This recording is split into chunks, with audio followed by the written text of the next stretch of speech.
Christophe Michaud, IoT, Internet of Things, qu'est-ce qui se cache derrière ces trois lettres? C'est l'Internet des objets. Et l'Internet des objets, il arrive en boulangerie. On va mettre un outil Internet pour aller suivre tous les éléments d'un fournil, tous les équipements, quelle que soit la marque et quel que soit le matériel. C'est-à-dire que du matériel qui n'est pas équipé au départ de capteurs d'Internet des objets, on va pouvoir l'équiper avec les solutions proposées par Euromat.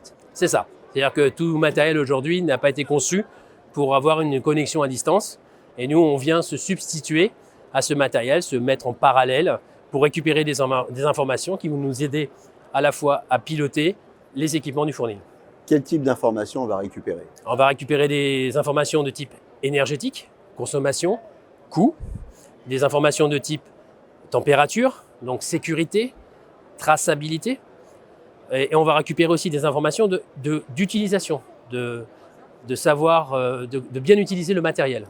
Alors dites-moi, toute cette somme d'informations, finalement, est-ce que ça ne fait pas perdre du temps? Est-ce qu'elle est accessible facilement? Sous quelle forme ça se présente? Alors, ça se présente. Des graphiques, des camemberts, dites-moi. Il y a des graphiques, des camemberts, des informations très simples, des vignettes où on met juste une information qui est une information importante, par exemple, nous, d'ouverture de porte, ou le temps d'ouverture de porte. Donc là, on est sur une chambre négative. On va aller sélectionner ici, par exemple, une analyse sur le dernier jour. Et donc là, on a une information très simple, immédiate.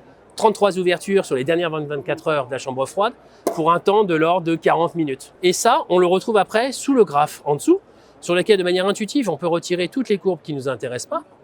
Donc on va démarrer, par exemple, avec un état de porte. Donc c'est une information sur l'état de porte à l'instant T. On peut zoomer sur la période.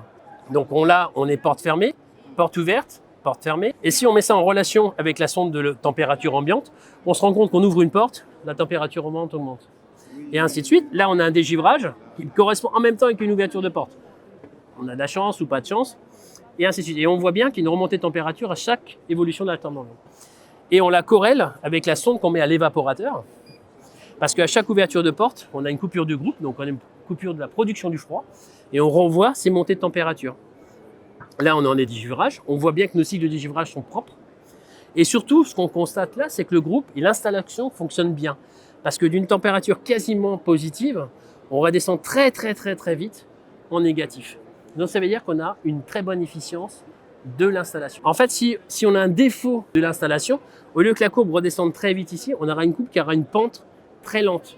Et c'est de là qu'on pourra aller voir le client sur des prédictifs, on dirait il y a un problème de gaz, il y a un problème de condenseur, donc il y a un problème d'échange.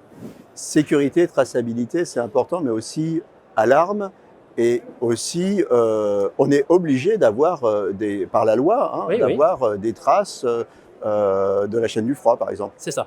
C'est ce que je mets dans la sécurité, parce qu'on va avoir à la fois un historique des courbes de température, entre autres pour des chambres négatives ou des chambres positives, mais on va avoir également un système d'alerte qui va prévenir l'utilisateur, le propriétaire, un responsable de site, qu'il y a un défaut de fonctionnement, une alarme de température qui n'est plus conforme à son utilisation de départ. Alors, quand on est en multisite, ce qui est intéressant aussi, c'est de comparer les sites. Là, ça va être rendu facile avec l'IoT. L'IoT va nous aider à comparer des consommations, va nous aider à comparer des méthodes d'utilisation, des méthodes, par exemple, de nombre d'ouvertures de portes. Quelqu'un qui ouvre plus les portes va faire fatiguer un matériel plus vite. Quelqu'un qui fait tourner son four pour rien, il aura une consommation d'énergie plus forte. Donc tout ça va être des moyens qui vont aider le gestionnaire multisite à piloter et réorganiser ses équipes dans le bon sens. Donc là, on a l'évolution de la courbe énergétique sur les 7 derniers jours d'un laboratoire. Donc on voit qu'on a une moyenne à peu près de 160 kWh sur la journée de consommation d'un four à sol. Et si on la met en relation avec une chambre négative, vous voyez que la part de consommation froide est beaucoup plus faible que la partie four. Là, je vais mettre les 3 chambres qui sont connectées dans ce laboratoire. On se rend compte que la part énergétique sur le froid est beaucoup plus faible que sur la part du four. Si je rajoute ici le four ventilé, on a vraiment la variation en termes de consommation d'énergie. Donc, on se rend compte qu'ici, il faut faire attention. Donc, bien éteindre son four quand on n'en a pas besoin. Il rechauffe très vite. Donc, on est capable de faire des grosses économies. Et cette partie-là, c'est quand même pas neutre. C'est à peu près 25%. Donc si ici on consomme aussi plus par des mauvaises utilisations, des ouvertures de portes abusives, etc., on a ici de la surconsommation. C'est utile pour le boulanger-pâtissier, mais c'est particulièrement utile quand on a plusieurs sites. Tout à fait. C'est très même conseillé pour plusieurs sites parce que nous ne sommes plus c'est-à-dire, le propriétaire de ce multisite n'est plus dans toutes les boulangeries, il ne peut pas les suivre en même temps et il recevra les alertes ou son responsable d'exploitation du site recevra les alertes. Lui pourra les avoir en copie ou les visualiser sur la plateforme. Le matériel connecté, ce n'est pas un gadget aujourd'hui. Tout le matériel va être connecté à terme.